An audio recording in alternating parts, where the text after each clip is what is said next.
위메이드가 자체 발행했던 가상화폐 위믹스. 상장 폐지 처분 3개월 만에 코인원이 최근 재상장을 추진하면서 논란이 거세지고 있다. 업비트, 빅썸, 코인원, 코빗, 고팍스 등이 포함된 디지털 자산 거래소 공동협의체 닥사의 역할과 대응은 과연 합리적이었던 것일까? 가상자산 업계를 뜨겁게 달군 위믹스 재상장 이슈의 모든 것, 지금부터 알아보겠습니다. 시청자 여러분 안녕하십니까? 오늘 저희 MBNTV B뉴스에서는 가상자산 업계를 뜨겁게 달군 최근 위믹스의 재상장 사건을 주제로 해서 오늘 여러 전문가 패널들 모시고 저희 100분 토론을 준비해봤습니다. 자, 상장 폐지 3개월 만이죠. 지난해 12월 달에 상장 폐지가 되고 위메이드가 자체 발행했던 가상화폐 위믹스가 코인원에 지난 며칠 전이죠. 재상장이 됐습니다.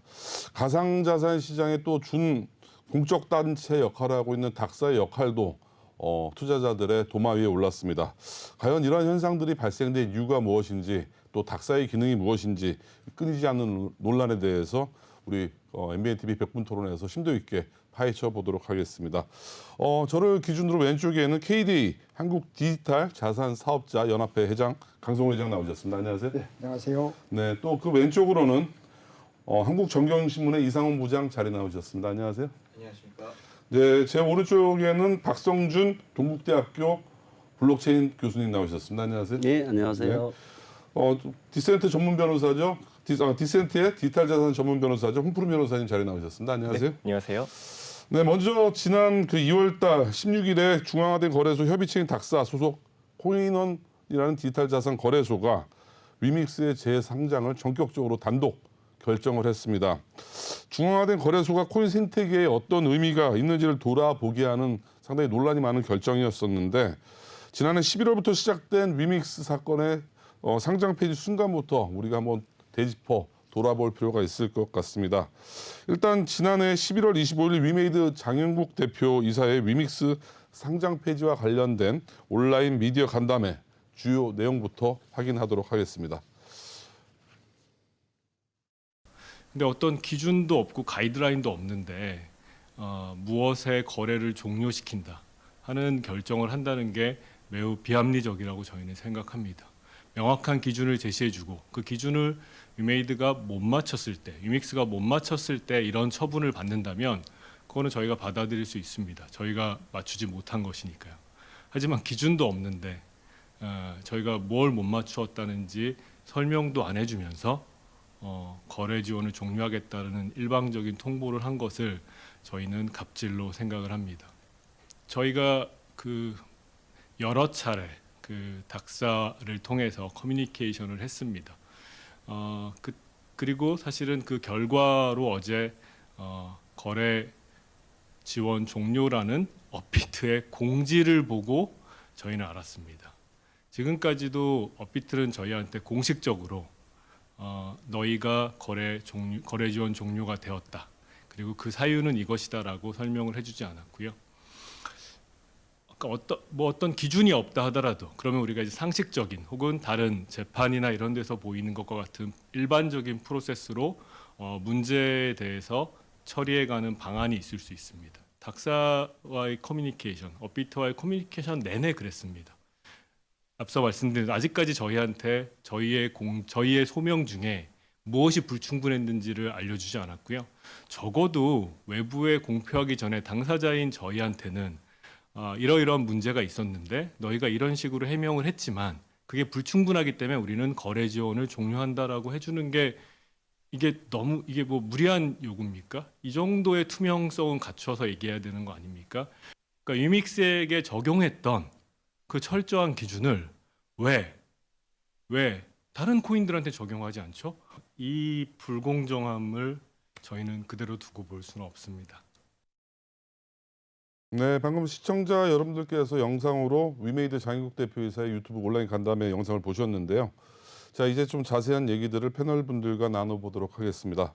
일단 먼저 저희 시청자 여러분들께서는 위믹스가 작년 말 상장 폐지에서부터 어떻게 지금까지 재상장이 됐는지 약 100여일간의 히스토리를 우리가 한번 좀 되짚어 볼 필요가 있는데 TV에 여러분들 자료화면 보시고 일지를 제가 좀 설명을 간단히 드리도록 하겠습니다. 작년 10월 27일이었죠. 닥사가 위믹스의 유통량이 공시가 미흡하다. 그러면서 투자 유의 종목으로 지정을 했습니다. 그리고 이틀 뒤인 29일 위믹스는 이에 대해서 소명 및 대책을 철저하게 발표를 하겠다. 그리고 다음 날 위믹스는 유통량 공시 시스템 보완 등 대책을 발표를 했습니다. 또 긴박하게 돌아가면서 11월 2일 3일 뒤에는 장현국 위메이드 대표는 거래소를 따를 것이라면서 투자자들에 대한 사과문을 발표를 했습니다.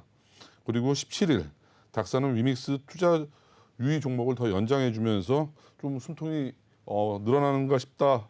우리가 투자자들이 생각을 했는데 닥사에서는 12월 8일 갑자기 느닷없이 위믹스를 상장 폐지를 결정하게 됩니다.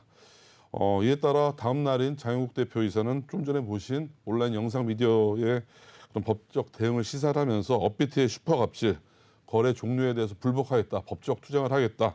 닥사에 대해서도 상당히 강한 불만을 나타냈고요. 12월 7일 법원은 위믹스 측의 가처분 신청을 받아들이지 않고 기각을 합니다. 그리고 다음 날 일제히 주요 거래소인 업비트, 빗썸, 코인원, 코빗, 위믹스가 모두 그날 오후 3시경 상장 폐지가 됩니다.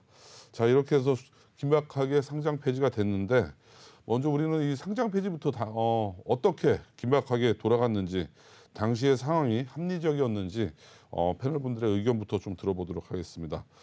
자, 우리 아무래도 언론계에서는 그 기자께서 이상 부장께서 기자시다 보니까 뭐 이때에 대해서 상당히 많이 좀 긴박한 그 상황들에 대해서 기억을 하실 텐데 당시 닥사의 상황 합리적이었다고 보시나요? 어떻게 보세요? 그러니까 닥사는 그때도 한 달 넘게 논란이 많이 됐는데요. 네. 상장을 뭐 정하는 그런 가이드라인도 네. 상장 폐지를 위한 가이드라인도 내부적으로만 정해서 했고 네. 실질적으로 정작 상장 당사자가 되는 그 프로젝트 측에는 구체적으로 공지를 안 했기 때문에 저는 위메이드 입장에서는 충분히 억울할 수 있다고 네. 생각합니다. 그래서 네. 그때 장 대표가 소명을 넘어서 증명을 했다고까지 네. 얘기를 하면서 네. 거래소들이 요구한 자료들을 계속 성실히 뭐 증명하고 자료를 제출했다고 했는데 네. 그러한 것들이 받아들여져서 유의 종목 지정되고도 한 달 가까이 유의 종목 연장이 됐었거든요. 네. 그러니까 투자자들의 입장에서 제일 그게 안타까운 것 같아요. 결국은 기업과 기업 간의 논리에 의해서 네. 투자자들은 그것만 바라보고 있는 거 아닙니까? 음. 결국은 상장 폐지가 되면서 가격은 너무 많이 곤두박질 쳤고 네. 피해는 고스란히 개미 투자자들이 많이 입게 됐는데 네. 그 부분까지 고려했다면 닥사의 결정은 너무 급진적으로 이루어졌고 네. 그리고 위메이드와의 좀 더 합의 내용이 투명하게 공개되지 않은 점은 아쉽다고 봅니다. 네. 오른쪽으로 차례로 제가 질문을 똑같이 드릴게요. 당시 닥사의 상황 어떻게 보셨어요, 회장님? 예, 그 모든 사회라고 하는 것은 우리가 제가 자꾸 인용하는 거지만 네. 저 시골에 가면 20명짜리 그 학교 동창회도 네. 정관, 네. 규정 네. 그것을 가지고 회원을 제명을 하거나 징계를 합니다. 그렇죠. 그런데 대한민국 지탱 국가에서 그 가상여달 시장의 90%를 장악하고 있는 네. 5대 거래소라고 하는 곳에서가 아직까지도 기준을 제정해서 외부에 공개를 하지 않은 상태에서 특정 그리고 상당한 나름대로의 성장 가능성이 있는 토큰을 상장 폐지했다고 하는 것은 비합리적이고 지극히 잘못했다. 네. 두 가지 이유를 들겠습니다. 네. 첫 번째는 형평성의 문제고요. 형평성의 문제고요. 예, 두 번째는 기준이 없이 상대방을 제지하는 것은 사회 공동 구성원의 운영 논리적으로 맞지 않다. 네. 그럼 형평성의 문제를 볼 때에 단알페이 같은 경우에는 그 실명 계좌를 어떻게 받아서 제출하겠다라고 하는 구체적인 계획을 제출을 했고 그래서 거래소들이 그 단알페이의 실명 계좌 발급 자신하는 계획을 가지고 인정을 해서 지금 상당한 기간 동안 네. 투자 유의 종목을 연장을 해줬습니다. 네. 그리고 제가 봤을 때는 지금 이번에 그 코인원이 재상장할 때 밝혔던 여러 가지 재상장 이유를 보면 아까 그 장영국 대표가 기자회견에 설명을 했었지만 이미 작년도에 위메이드에서는 소명 과정에서 다양한 루트를 통해서 이렇게 진행을 하겠다라고 네. 했기 때문에 그럼 구체적인 계획을 받고 네. 그 부분을 객관적으로 검증을 어떤 식으로 거쳐서 그나마도 안 됐을 때 상장 폐지를 해야 되는데 이러한 그 단할 폐해와 비교했을 때는 형평성의 문제가 있고요. 그리고 두 번째는 아까 말씀드렸었던 것처럼 지금 그 5개 원화거래소 협의체 닥사 같은 경우에는 작년도 9월 30날 보도자료를 통해서 네. 작년도 10월까지 5개 원화거래소의 공동 기조를 만들어 시행하겠다 네. 했지만 금년도 그 지난 1월 30날 국민의힘 디지털 자산 특위 국회 보고회 때 보면 네. 닥사가 아직까지도 기준을 만들지 못했다라고 공식적으로 발언을 합니다. 네. 그러면 이런 상황에서 기준을 객관적으로 사회 구성원들에게 특히 이해관계가 걸려 있는 상대방에 공지하지 않은 상태에서 그 일방적으로 상장 폐지하는 것은 그 이 가상자산 시장의 가장 핵심적인 문제인 불투명성, 정보 비대칭성을 그대로 사회에 노출시킨 치부를 보여줬다. 저는 그렇게 네. 평가를 합니다. 네. 다음 우리 동태 박 교수님은 어떻게 보셨어요? 당시 닥사가 이렇게 위믹스를 상장 폐지한 부분에 대해서는. 저는 차선책은 했다고 저는 생각을 해요. 네. 지금 제가 나중에 좀 기회가 되면 우리나라 현황에 대한 얘기를 드릴 텐데 네. 우리나라 암호화폐 시장의 어떤 상황을 이해를 해야 네. 닥사가 왜 생겼는지 네. 그리고 닥사가 해줘야 되는 역할이 뭔지에 대한 이해가 전제가 돼야 네. 이 상황을 이해할 수 있는데 저는 기본적으로 고객 입장에서는 이믹스가 상폐가 된 거에 대한 어떤 그 가격이 폭락이 돼서 자기의 네. 투자에 대한 손해에 대한 측면도 있지만은 네. 저는 일단 기본적으로 이믹스가 잘못했다고 봅니다. 네. 보통 상장할 때 기본적으로 가장 상식적으로 생각했을 때 뭐 네. 상장 기준이 공개가 되느냐 투명하느냐는 이거는 과연 그게 옳은 방향인지에 대한 생각을 우리가 한번 해봐야 돼요. 네. 이거는 각 암호화폐 거래소의 어떻게 보면 시장에서의 경쟁력이기 때문에 네. 그거는 좀 다른 문제, 별도의 문제고 네. 일단 이믹스는 유통량을 상당히 많이 속였어. 뭐냐면 네. 공시를 어긴 건 맞습니다. 네.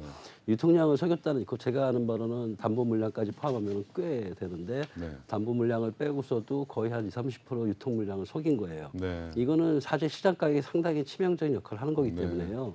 보통 상장하는 업체들은 보통 유통량만큼은 월별로도 따집니다. 네. 제가 근데 이제 그 유통량을 어겼다는 거는 가장 치명적인 실수를 한 거고요. 네.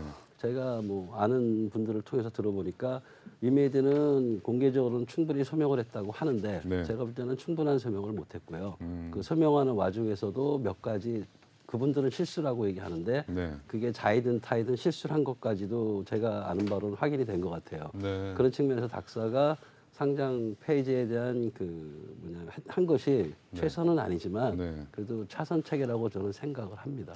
이 부분에서 좀 짚어봐야 될 부분이 위메이드 측은 고의성은 없었다고 주장을 하는 거죠. 그렇죠. 과실은 인정을 하지만. 예, 제가 네. 예를 들어서 법 전문가는 아니지만 네. 우리 평소에 그런 거 많잖아요. 난 몰라서 그랬다. 그렇다고 위법이 아닌가요? 그렇죠. 예, 그건 아니고 이거는요 모르는 게 아니라 가장 기본적인 상식입니다. 네. 그리고 또 하나가 저는 항상 많은 분들한테 얘기하는데 위믹스는 우리나라 업체가 아니에요. 위믹스 코인은 우리나라 업체가 발행하는 게 아니에요. 네. 외국 업체예요. 우리나라는 P2A가 불법이기 때문에 네. 못합니다. 그래서 타국에 가가지고 한 거고 그러한 그러한 김치코인이라고 하죠, 그런 건? 아니죠. 김치코인은 아니죠. 김치코인도 우리나라 업체가 아니에요? 발행한 게 아니니까. 아, 예, 아예 이거는 외국 외국 업체죠. 거예요. 그래서 제가 왜 외국 업체가 우리나라의 네. 그 상황에 대한 제도, 그게 네. 공적이든 사적이든 거에 대해서 저렇게까지 법적으로 투쟁을 해야 될까? 네. 저는 그게 좀 솔직히 말씀드리면은 좀 아닌 것 같고요. 네.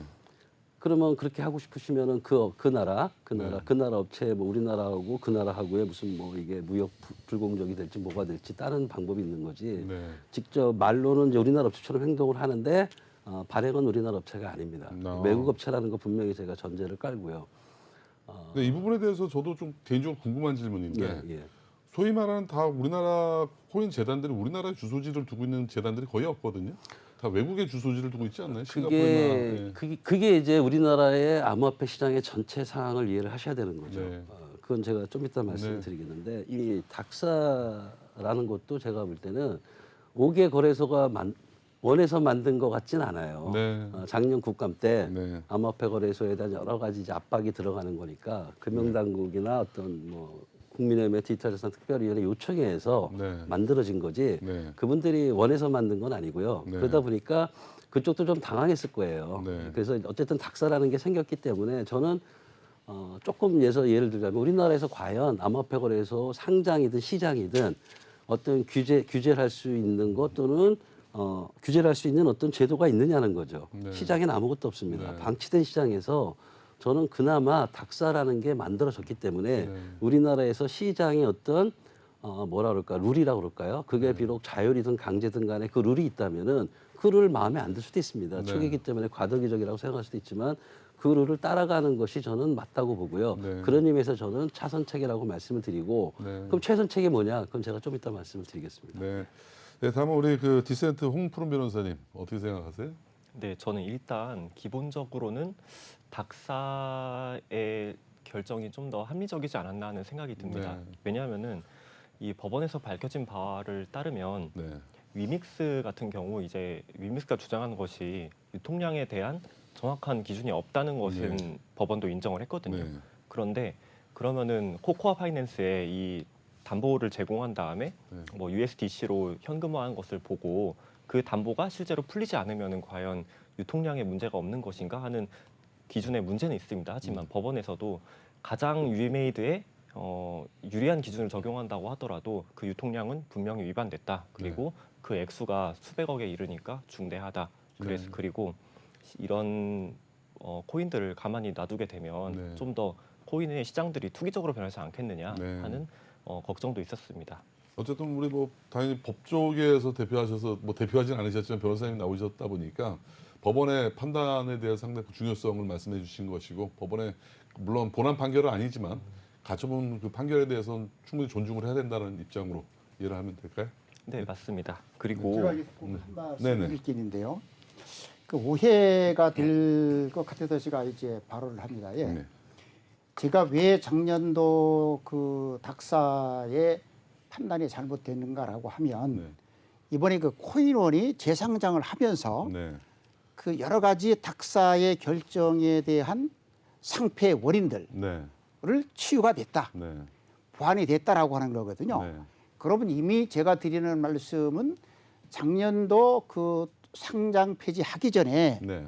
위믹스가 여러 가지로 대안을 제시를 합니다. 네. 1, 2, 3, 4, 5 이렇게 해서 이런 부분은 이렇게 치유하고 네. 계속 계획을 밝혔다라고 하는 거죠. 네. 그럼 제가 말씀드린 것은 이미 작년도 위메이드가 위믹스 토큰을 닥사가 상장 폐지하기 전에 네. 위메이드는 이미 어떻게 문제된 부분을 치유하겠다고 발표를 했었다라고 하는 거죠. 그게 만약에 없었다면 당연히 닥사의 결정이 옳습니다. 네. 근데 따라서 제가 드리는 얘기는 뭐냐면 그때 당시 위메이드가 제시했던 보완 치유 계획을 구체적으로 받아서 한 번 더 점검을 해가지고 단날 페이처럼 일정한 기간을 더 주고 네. 그래도 그 기간이 보완 치유가 안 되면 당연히 상장 폐지를 하는 것이 맞다. 네. 그런 뜻이지 일방적으로 작년도 닥사의 결정이 틀렸다. 그런 얘기는 아니다라고 하는 걸 분명히 이 자리에 들어서 그래서 말씀드립니다. 거꾸로 보면 법원의 가처분 기각 결정이 잘못됐다라고 생각을 하시는 건가요? 아니죠. 네. 작년도 그 100분 토론에서도 제가 네. 법원에서는 당연히 네. 그 효력정지 가처분을 기각한다고 했습니다. 네. 왜? 법원은 있었던 사실을 가지고 법이라는 잣대를 내서 그 기준에 맞니 안 맞니를 따지는 것이지 네. 앞으로 어떠한 일이 흘러갈 것이다, 생길 것이다 예측하고 재단하는 것이 아닙니다. 네. 정무적인 판단을 하지 않는다. 그렇죠. 네. 따라서 기준에 있었던 사건을 보면 아까 홍 변호사가 말한 것처럼 당연히 법적으로는 잘못한 겁니다. 네. 그 제가 드리는 얘기는 법적으로 잘못했다는 부분을 위메이드가 인정을 하고 네. 1, 2, 3, 4, 5, 6, 7 대안을 제시하고 네. 이미 일정한 부분은 그 위메이드가 보완, 치유 진행을 하고 있었다. 네. 그리고 두 번째는 이번에도 코인원이 보면은 작년도 위메이드가 제시했던 보완 치유 계획을 점검을 해봤더니 완벽하게 보완 치유가 됐다. 네. 그래서 재상장하고 있다는 거죠. 그럼 이미 그 이번 단알페이 같은 경우도 실명 계좌를 어떤 계획을 가지고 어떻게 받아서 제출하겠다. 그랬더니 닥사는 당신들 계획이 일리가 있어. 네. 받아주어서 투자 위기기간을 지정했잖아요. 네. 그런 것처럼 제가 말씀드리는 것은 위믹스가 제시하고 있는 보완 치유 계획을 점검을 보다 더 구체적으로 해보고 그 다음에 상장 폐지를 해도 늦지 않았다. 그런 취지입니다. 네. 아까 네. 말씀은 그렇게 쉽게 하시는데 네. 위메이드가 그렇게 치유 부유책을 한 거에 대한 보장은 누가 확보하나요? 예를 들어서 아까 위메이드가 뭐 다른 데도 유통 물량을 속였는데 우리만 억울하다 이런 얘기하듯이 그 자체가 이미 형평성하고 합리성이 위배되는 거예요. 네. 보통 암호화폐 거래소들이 상장을 할 때 유의 종목을 하면 기간이 있습니다. 네. 제가 하는 말은 2주에서 4주인데 그 기간에 못하면 못한 거예요. 네.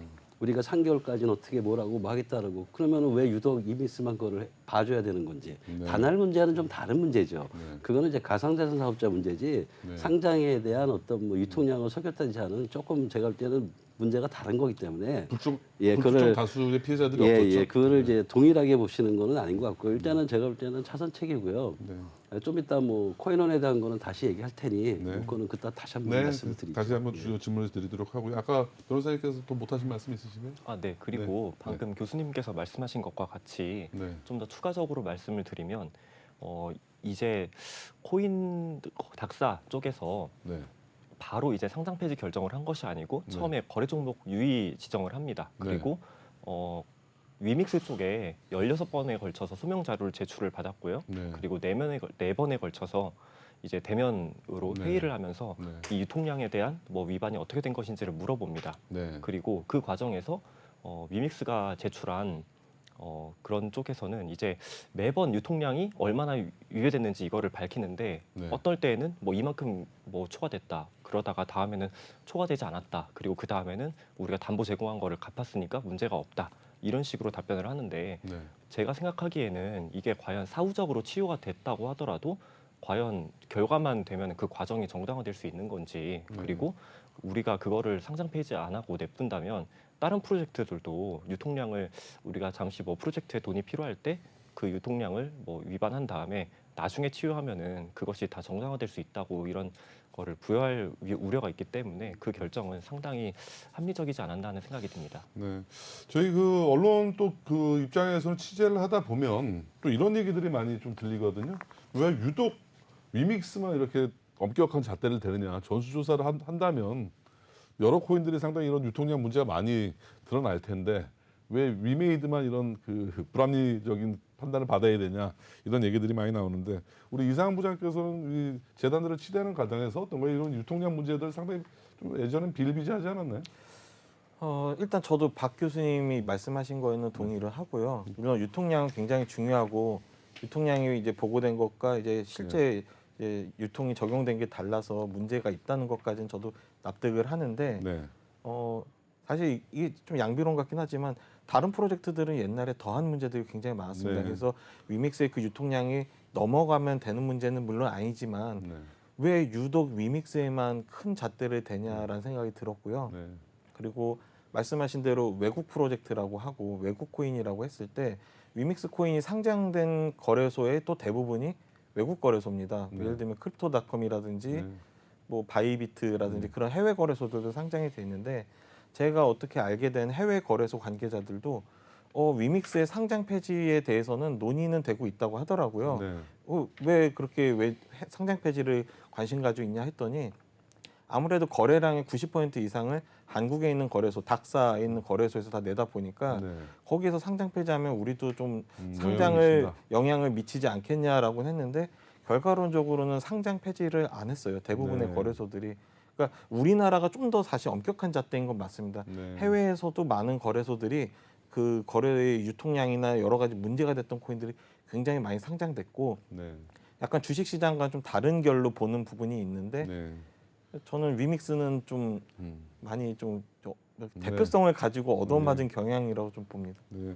어쨌든 그 글로벌 기준으로 보면 그렇게 우리나라가 상당히 좀 엄격한 편인가 봐요. 그 디지털 자산 시장이. 그러니까 사실 모 거래소, 그러니까 닥사에 있는 모 거래소는 아주 유명한 코인을 상장을 했는데 BTC 마켓에 있는 가격과 다른 가격으로 원화 마켓에 상장하는 잘못을 저지르기도 했고요. 네. 또 어떤 거래소들은 분명히 상장이 조건이 절대 부합하지 않는데 상장을 시켰고 그런 일이 비일비재하게 터졌습니다. 문제는 코인 시장에 대해서 종합적으로 이제 뭐 자율적으로든 규제를 하던 기관이 있어야 되는데 엄연히 한 축을 담당하는 이익 집단인 거래소에서만 닥사라는 거를 만들어서 네. 거래소에 대해서는 스스로 자정하지 못하는데 네. 프로젝트 상장팀에 대해서만 칼 쥐고 당근 쥐고 하고 있는 부분에 대해서는 저는 조금 문제가 있지 않나 생각을 합니다. 네, 이 질문에 대해서 박 교수님은 어떻게 생각하세요? 그게 현재 우리나라의 현상이에요. 네. 그게 네. 예를 들어서 우리나라의 암호화폐 시장이 아까 이믹스 같은 경우가 90% 이상이 우리나라에서 거래된다고 말씀하시는데 우리나라가 암호화폐 시장에서는 상당히 큰 시장입니다. 네. 네. 근데 문제는 현실적으로 우리나라 암호화폐 거래 시장을 정부가 인정하느냐? 인정 안 합니다. 네. 그러니까 우리나라는 지금 방치돼 있는 거죠. 네. 그러니까 어떤 암호화폐 거래소라든지 아니면 이런 거 상장을 봤을 때 보면은 어떤 규제 같은 틀을 갖춰서 그 시장의 건전성을 확보해야 되는 어떤 그게 있어야 되겠죠. 그게 두 가지가 있는 거. 제가 볼 땐 두 가지가 있는 거예요. 하나는 뭐냐면 강제적인 방법이 있는데 그게 이제 정부에서 법이나 제도로 할 수 있는 방법이 있는 거고요. 그다음에 또 하나가 시장 자율에 맡기는 방법이 있는 거죠. 근데 우리나라는 이제 4년 동안 저희 같이 블록체인과 암호화폐 하는 전문가들은 수없이 얘기를 했어요. 문제가 많다. 그러니 이제 하루속히 정책가법 제도를 빨리 시행했으면 좋겠다. 근데 그걸 안 했던 거죠. 방치돼서 어떻게 보면은 암호화폐 거래소는 완전 자율시장이에요. 특검법은 별개. 예, 그거는 별개. 그러니까 자율시장이니까 이제 아무래도 뭐 일반인들이 볼 때는 악화가 양화를 구축한다고 좀 나쁜 일들이 많이 생기겠죠. 그래서 작년에 이제 국감에서 드디어 그 공적인 그 영역으로 들어오게 된 거죠. 그러다 보니까 이제 닥사라는 거를 이제 만든 거죠. 어떻게 보면은 닥사라는 거는 정부의 묵인한에 자율 규제라고 하면서도 약간은 공적인 성격을 준 거라고 저는 보고 있어요. 그렇다면은 그 닥사라는 것이 그나마 있기 때문에 우리나라 암호화폐 거래소에 관련된 시장의 어떤 규제라는 틀을 만들 수 있는 시드가 생긴 거죠. 그럼 그게 조금씩 처음에는 이제 만족을 안 할 수도 있고 하지만 문제가 있다 하더라도 하나씩 닥사를 조금 다듬어 가서 건전하게 만드는 일을 하는 게 현재 우리나라 상황에서는 가장 할 수 있는 최선의 방식이다. 그러니까 이런 측면에서 저는 말씀을 드린 거예요. 네. 네, 오늘 이 우리 위믹스 얘기를 하다 보면 가장 많이 나오는 단어가 위믹스보다는 지금까지는 닥사라는 단어가 지금 가장 많이 나오고 있는데 일단 우리가 위믹스의 이 사태를 점검하기 전에 닥사에 대해서 먼저 우리가 좀 점검해 볼 필요가 있을 것 같습니다. 일단 당시 상장 폐기 당시만 하더라도 관련된 규정이 각기 거래소들마다 다 달랐는데 처음으로 만장일치가 나왔어요. 저 이거 자체도 상당히 좀 주변인들이 보기에 상당히 의아스럽다 얘기들을 많이 했는데 뭐 이런 부분들이 어쨌든 만장일치가 나올 수 있는 건가요? 자율규제기구라고 했을 때? 이 부분은 두 가지로 짚고 넘어가야 됩니다. 아까 박 교수님 말씀하신 것처럼 법적으로는 네. 아직 우리나라가 그 코인 상장 관련한 기준을 제시하지 못하고 있다. 네. 그래서 그 작년도에 보면은 전 세계 70조 원의 그 투자자 피해를 유발한 그 테라루나 관련해서 네. 그 국민의힘이 당정 대책 회의를 5월달, 6월달 두 번 합니다. 네. 그때 당시에 금융당국에서는 아직은 가상자산법이었기 때문에 네. 정부가 나설 수 있는 방법이 없다. 네. 그래도 6월달 2차 당정회의에서 그러면 네. 우선은 거래소가 자체적으로 공동 기준을 만들어서 공동 대응을 하자. 그래도 6월달 그 제2차 당정대책회의에서 그 원화거래소 공동협의체를 구성하기로 합의를 보고 또 그 자리에서 올해 10월 달까지 5개사가 네. 공동 기준을 만들어서 시행하겠다고 대국민 발표를 했습니다. 네. 그리고 9월 30날 또 그 닥사가 공식적으로 보도자료를 내서 네. 10월까지는 공동 기준을 만들어서 시행을 하겠다. 네. 그러면서 두 가지 기준을 제시하죠. 5개사가 만드는 공동 기준은 5개사가 필수 항목으로 채택을 하고 네. 그리고 각사가 갖고 있는 기준까지 두 가지를 플러스해서 상장이나 상장 폐지에 공동 대응을 한다라고 하는 것이 작년도 9월 말 발표를 했었는데 첫 번째 부분은 당정 대책 회의에서 사실은 이게 닥사가 나왔다. 그리고 두 번째는 그 기준을 10월 말까지 하겠다라고 했었는데 그 아직까지도 지난 1월 30날 발표한 거 보면은 닥사의 공동 기준은 없습니다. 그래서 작년도에 그 위믹스 토큰을 상장 폐지할 때만 하더라도 닥사뿐만 아니라 5개 원화거래소가 공지원상에 보면 공동 가이드라인 제 몇 조에 의해서 어떤 내용이 하자가 있다. 아니면 그 업비트 같은 경우만 하더라도 어떠한 부분이 업비트 자사의 어떤 규정 몇 조에 의해서 어떤 내용이 불충분하다. 이게 전혀 근거가 없이 총론만 거론됩니다. 이게 다시 말씀드리면 작년도 10월 달에 그 위믹스를 상장 폐지할 때만 하더라도 닥사의 공동 기준을 없었다. 네. 다만 각사 5개사의 공동 기준이 있었을 뿐이고 다만 그 내부적으로 협의를 해서 네. 이러이런 부분은 문제가 있으니까 우리가 회의를 해서 소위 말하면 뭐 거수를 했는지는 모르겠지만 그 5개 원화거래소가 상장 폐지에 합의를 한 것이지 공동 기준을 가지고 그 기준에 따라서 심사를 한 것은 아니다. 이걸 우리가 명확히 알 필요가 있습니다. 근데 저도 닥사의 내부 시스템을 잘 모르겠는데 이게 저는 만장일치가 꼭 이루어져야 되는 건가요, 이게? 자율규제기구 각자의 입장들과 기준들이 다 틀리기 때문에 각자 의견대로 통합하다 안 되면 각자 결정할 수는 없는 사항인가요, 이게? 아니 아까 한 번 더 말씀을 드리면 네. 닥사가 그 지난 1월 30일 그 국민의힘 디지털 자산 특위에서 네. 지금 그 작년도 10월 달까지 확정 시행한다는 공동 가이드라인 어떠냐 물어보니까 네. 닥사가 그렇게 답변을 합니다. 아직까지도 공동 기준을 최종 확정을 못했다. 네. 그건 무슨 얘기냐면 작년도 10월 달에는 닥사가 공동 기준이 없었기 때문에 기준을 가지고 심사를 한 게 아니라 서로가 어떤 의논을 해서 합의를 봤다. 그렇게 봐야 됩니다. 네. 이 부분에 대해서 뭐 다른 의견 있으신 분 있으신가요? 아니, 뭐 네. 어떤 방식이든 아직 확정되진 않았다 하더라도 중요한 거는 제가 계속 말씀드리는 게 우리나라에서 그나마 현재 암호화폐 시장에 그나마 있는 그게 강제든 자율이든 네. 규제라고 우리가 얘기할 수 있는 거는 닥사 말고는 없어요. 네. 그럼 닥사가 이제 좀 더 어느 정도 가겠죠. 뭐 1년이 되든 2년이 되든 나름대로 그 기준을 그게 나중에 투명하게 공개될지는 모르겠지만 기준을 정하겠죠. 근데 중요한 건 어쨌든 다섯 개 우리나라 원화마켓 거래소가 모여서 네. 만장일치로 합의봤다. 네. 예, 그게 뭐 기준이 되든 내부 토론이 되든 모르겠지만 나름대로의 어떤 합의를 봤다는 그 사실인 것만큼은 팩트인 것 같거든요. 네. 그럼 이제 거기에 따라야죠. 일단은. 네. 뭐 닥사가 네. 국내 거래소 전체를 대표하는 그런 성격을 가질 수 있을까라는 생각이 네. 들거든요. 아직까지는 또 닥사 회원사 말고도 국내 거래소가 많이 있고 네. 단지 거래량이 낮다는 이유만으로 그러한 어떤 코인에 대한 상장 혹은 상장 폐지에 대한 그런 의견을 낼 수조차 없는 것도 너무 기울어진 운동장이라는 네. 그런 볼멘 소리들도 많이 나오고 있습니다. 그러니까 뭐 비트코인이든 이더리움이든 대표적인 코인들은 어느 거래소에나 다 상장이 돼 있거든요. 네. 그리고 닥사가 제일 문제가 취재를 하기가 쉽지 않아요. 그리고 아. 담당자가 있다고 하는데 네. 홍길동 같아요. 본 적이 없어요. 연락도 너무 안 되고 네. 그리고 이제 항상 이제 연락이 된 후배의 얘기를 후배 기자의 얘기 들어보면 네. 항상 얘기가 뭐 아직 뭐 논의 중인 사항이니까 나중에 말씀드리겠다 정도에서 네. 더 나아가지 않기 때문에 닥사라는 게 있으면 좋습니다. 물론 어떤 조금이라도 더 형평성을 제시할 수 있는 기구가 생기고 그러면 좋은데 사실 명패뿐인 집단의 모습을 보이고 있는 게 저는 제일 아쉬운 부분이죠.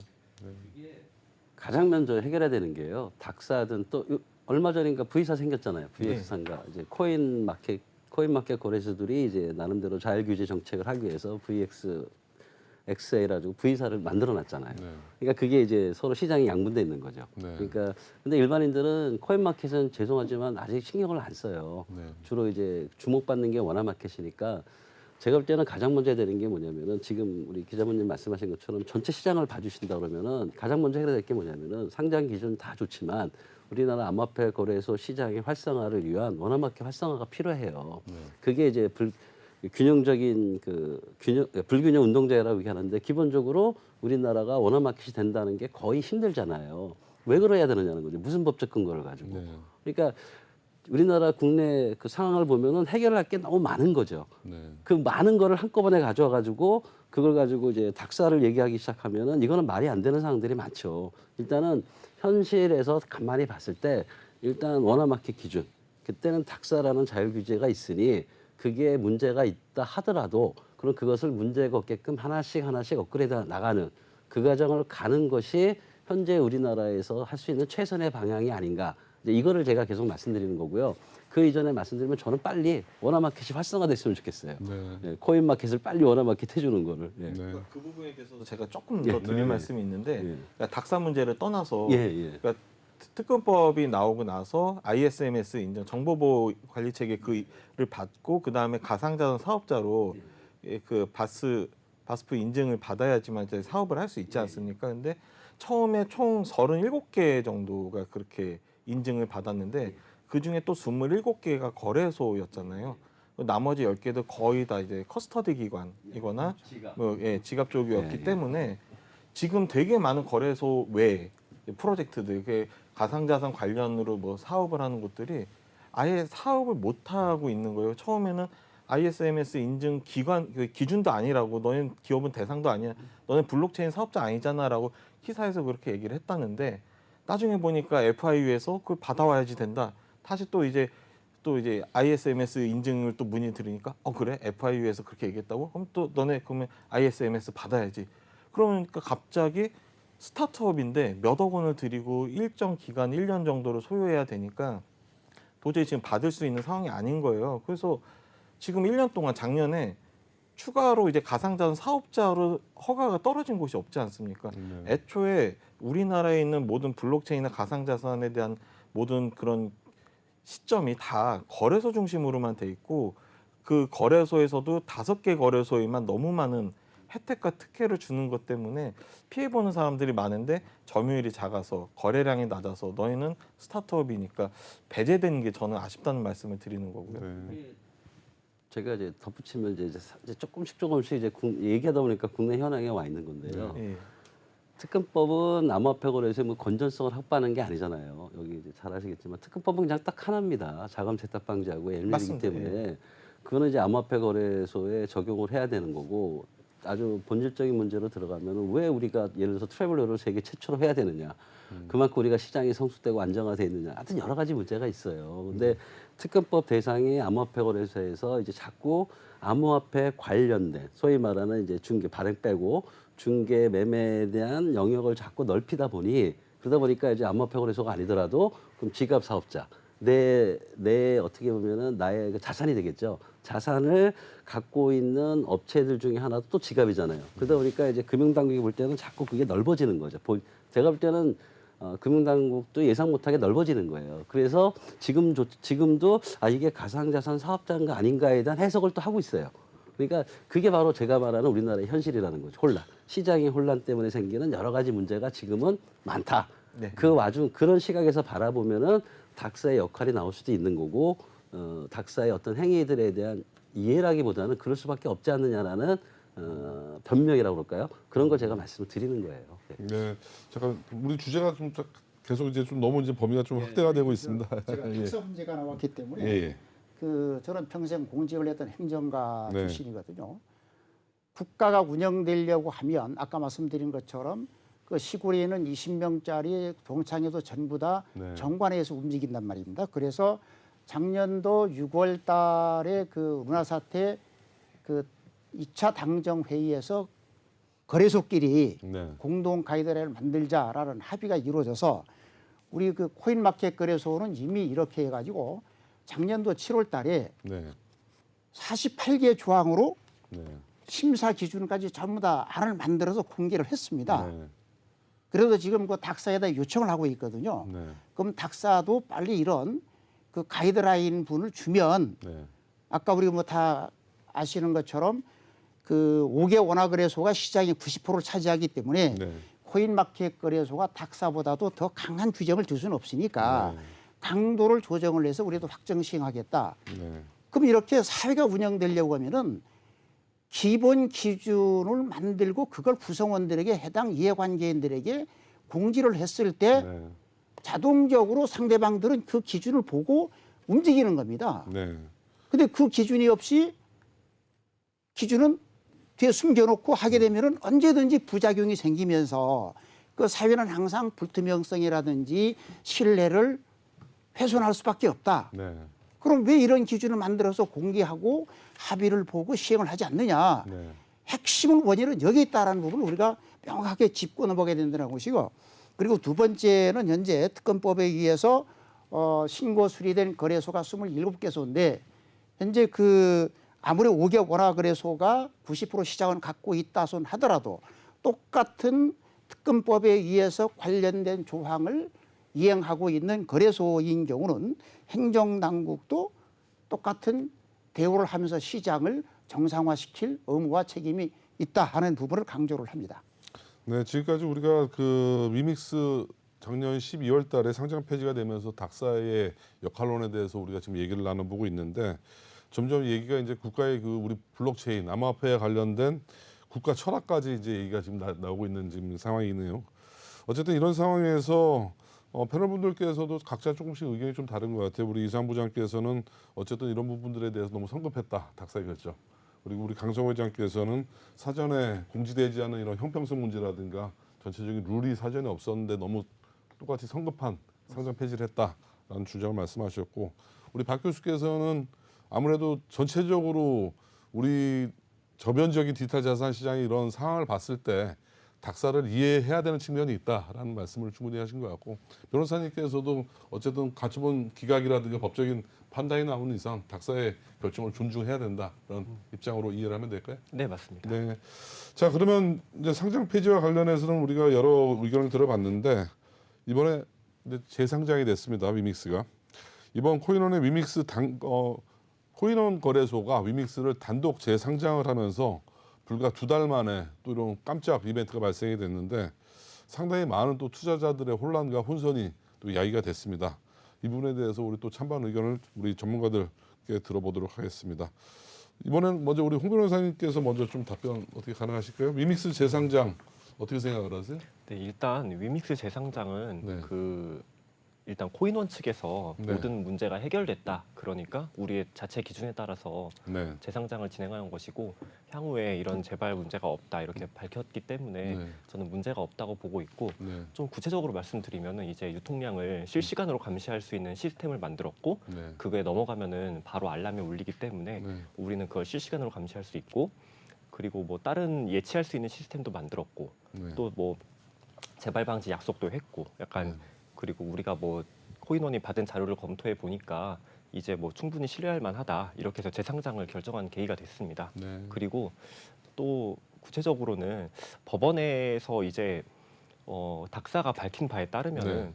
우리는 담합하지 않았고, 이제 나중에 이제 상장 폐지가 되더라도 나중에 신뢰를 회복하면은 재상장이 가능하다라고 이미 밝혔거든요. 그러니까 이번에 코인원에서 재상장을 한 배경은 결국은 이 신뢰를 회복했다라고 그 중에 한 거래소가 밝힌 거고, 그에 따라서 당연히 정상적으로 법원에 네. 밝힌 바와 같이 네. 그런 결정을 내린 것이 합리적이지 않았나 하는 생각이 듭니다.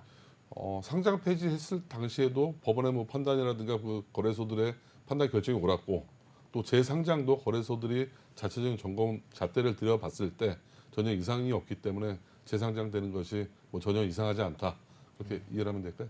네, 그리고 코인원 측의 뭐 주장이 옳은지는 저는 잘 네. 모르겠지만, 일단 그들의 말이 맞다면 이제 충분히 신뢰가 회복됐고 그것에 따른 충분한 절차가 되지 않을까 싶습니다. 네, 우리 박 교수님께서는 어떻게 생각하세요? 예, 저는 급했다고 생각합니다. 네, 성급했다. 예, 성급했다. 그러니까 원래 시작이 닥사인데 네, 저는 닥사에서 마무리 져야 된다고 생각을 해요. 네. 그러니까 제가 계속 말씀드린 거는 현재 우리나라에서 그나마 자유규제 단체가 있는데 네. 그런 자유규제 단체에서 상장 폐지를 결정했다면은 재상장 문제도 닥사 차원에서 해결하는 것이 가장 올바른 방법이지 않겠느냐. 근데 제가 뭐 제 나름대로 물어보니까 이제 독단적인 결정이라고 하더라고요. 이러면 과연 이제 어떤 문제를 야기할 수 있냐면은 그럼 닥사는 뭐냐? 네. 상장 폐지만 하고 재상장은 알아서 하는 거냐? 이런 개념에 혼란이 있었기 때문에 저는 코인원이 나름대로 충분한 검토를 해서 상장시킨 거는 충분히 그럴 수 있다고 생각을 하는데 네. 좀 이 닥사하고 협의를 통해서 하는 것이 그나마 좀 우리나라 시장에 있는 유일한 자율단체 기관인 닥사의 어떤 위상이나 역할에 대해서 좀 인정하는 네. 그렇게 상장을 했으면 좋았을 텐데 하는 그런 아쉬움이 좀 있습니다, 솔직히. 네, 보시는 시청자분들께서 들으시면 이해를 좀 더 편하게 제가 돕기 위해서 설명드리면, 입학은 제각기 하고 졸업은 동시에 시킨다라는 좀 뭔가 그 어폐가 생기는 좀 현상들이 발생이 되는데, 참 저도 개인적으로서 좀 이해하기가 쉽지가 않은 부분이에요. 그 닥사의 취지가 이런 부분들에 대해서 한 목소리를 내자라는 또 취지인데, 닥사 내에서도 지금 이렇게 자중질환이 일어나고 있거든요. 우리 강의자님께서 어떻게 생각하세요?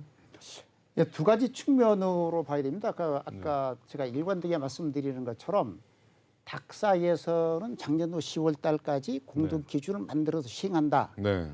했지만 네. 지난 1월 30일 밝힌 바에 의하면 아직까지도 닥사가 공동 기준을 만들지 못했다라고 하는 거거든요. 네. 다시 말씀드리면 5개 원화거래소가 합의한 공식적 기준이 없다라고 하는 거죠. 네. 그래서 당연히 5개 원화거래소가 합의한 공식적 기준이 없기 때문에 네. 다른 거래소 또한 닥사하고 어떠한 기준을 가지고 협의를 해야 될지 네. 그게 기준이 없다. 네. 그러면 결과적으로 작년도 9월 30일 닥사가 밝힌 것처럼 5개사가 각사가 갖고 있는 기준에 따라서 상장, 이게 재상장도 상장이잖아요. 상장을 검토해서 하는 것이고 또 세 번째 부분은 아까 여러분들 말씀하셨고 제가 계속 주장하고 있는 것처럼 위믹스가 작년도 12월 달부터 일관되게 그 발언을 하고 있는 그간의 재반 문제점을 보완, 치유하는 부분을 그 코인원이 객관적으로 확인을 한 것으로 밝히고 있기 때문에 상장은 문제가 없다 그렇게 보고요. 네. 그리고 어떤 사회든지 그 사회는 하나의 원칙이 있습니다. 네. 정상계층에서 한계계층으로 떨어지거나 떨어진 기업들인 경우에 본인과 사회가 공동 노력을 해서 정상계층으로 편입하도록 하는 것이 네. 모든 사회 구성원의 공동 운영 원리 중 하나거든요. 네. 그럼 당연히 위믹스 같은 경우도 그 작년도 같은 경우는 한계계층으로 다운됐었지만 보완, 치유를 했을 때 그걸 정상계층으로 상향시키는 것은 사회 공동선에도 지극히 합리적이다. 네. 두 가지 여건으로 봤을 때 이것은 그 크게 무리는 없다. 그렇게 봅니다. 네. 네, 지금 일단 마지막으로 우리 이상 일부가 거의 시간이 다 돼가고 있는데 마지막으로 이상 부장 어떻게 생각하세요? 예, 선급한 건 맞습니다. 네. 근데 예전에 이제 클레이라는 코인 기억하실 겁니다. 네. 그게 이제 카카오의 블록체인 자회사에서 발행했던 코인인데 그 최초로 상장된 곳이 지닥이라는 곳이었고요. 네. 그리고 이 위메이드가 저희 닥사의 회원사에서 전부 다 상장 폐지됐을 때 제일 먼저 상장한 곳도 지닥이었습니다. 네. 그러니까 스타 플레이어가 필요했던 거죠. 거래량이 많이 나올 수 있는 코인이 필요했던 거고 네. 거래량이 적은 거래소에서는 돈을 벌게 해준 수단이기 때문에 옳다구나 이거 상장하면 우리 좀 거래량이 나오겠다 해서 했던 거죠. 네. 근데 또 지닥에서 그 클레이를 상장하고 원화 마켓을 가지고 있는 거래소 중에서 가장 먼저 클레이를 상장했던 것도 코인원이었습니다. 네. 거래량이 갈수록 이제 업비트에 치우쳐져 있고 네. 거래량이 적은 상황이 지속되면서 아마 코인원에서는 조금 더 이 상황을 조금 더 분위기를 반전시킬 수 있는 코인으로서 재상장을 더 강하게 갈구했던 것 같습니다. 네. 자, 이번 위믹스 재상장과 관련돼서 저희가 지금 상당히 그 토론이 가열차게 진행되고 있는데 벌써 50분이 지났습니다. 저희 1부 100분 토론 마감하도록 하고요. 저희는 잠시 쉬었다 2부에서 찾아뵙도록 하겠습니다.